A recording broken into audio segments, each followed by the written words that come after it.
Finicky Fooler for lake trout. Now I use it just for lake trout. I have used it for bass and stuff before, and it's a super cool, super low tech device.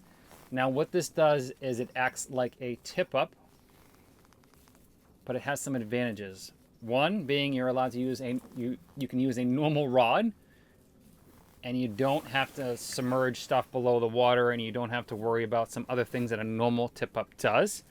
And you get to fight a fish with drag and a rod, which I think is the fun part, right? You can actually put a little more pressure on a fish with a rod. So this is what a Finicky Fooler is. The only thing that I've done to this is I've added a little bell to this, so this is probably going to be annoying for the audio here for a little bit. But I bought the upgraded rod holder because Finicky Fooler also has a hook setting device. That's that extra bar on there. If you're not seeing that on the website, you can just poke around their website, you'll find it. It's an add-on, so you can actually use this as a jaw jacker or a hook setting device. So this is it in its setup form. What you're going to do is put your normal rod in here. Now I'm running 15-pound Power Pro. I'm running a 1,000 size circle tackle reel and a circle tackle lake trout rod. Now they make this rod, and they also make, I'm going to set this down, a rod specifically for the Finicky Fooler or the iFish Pro.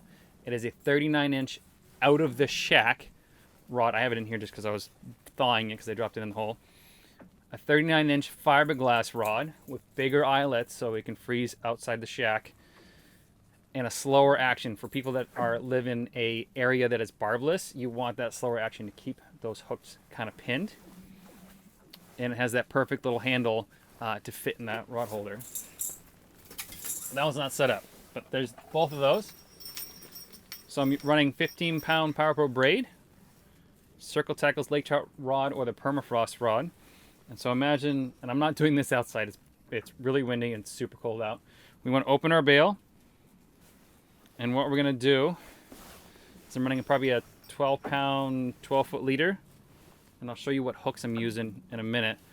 Put a couple of split shot on there, just like you would a normal tip up, probably about a foot above. If your fish are spookier, run it even further above than that. This is a lot of split shot. You normally run like 2 pieces. Put that like that, pull your line out, set your depth, either with a sonar or a depther. And all you're going to do is you're going to release the mechanism from here and slide it over. This one's extra. Slide your line underneath this mechanism right here. This is the part, and then this little hook goes on the trigger. Now what this allows you to do is run big baits on dead baits on bottom, allows you to run little pieces of chum on bottom, and allows you to do live bait without like really any adjustment. The only adjustment you can do is this little weight here and this little O-ring. The more forward that O-ring is, the harder it is for a fish to set the trigger off. So if you're running a big sucker or a big live bait on there, slide that thing all the way forward, it's harder to set off. When a fish bites, you hear that little bell that I added on from just a hobby shop. I'll find them on Amazon. I'll leave a link for that below, and just a little clip on there.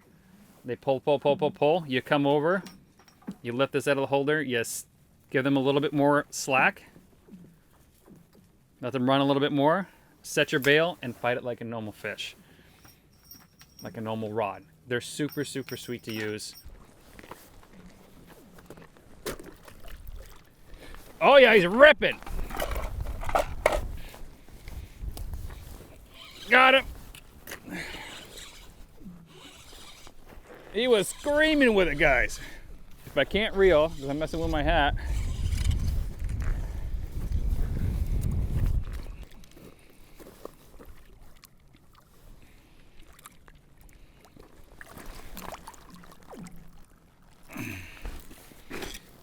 Another beauty.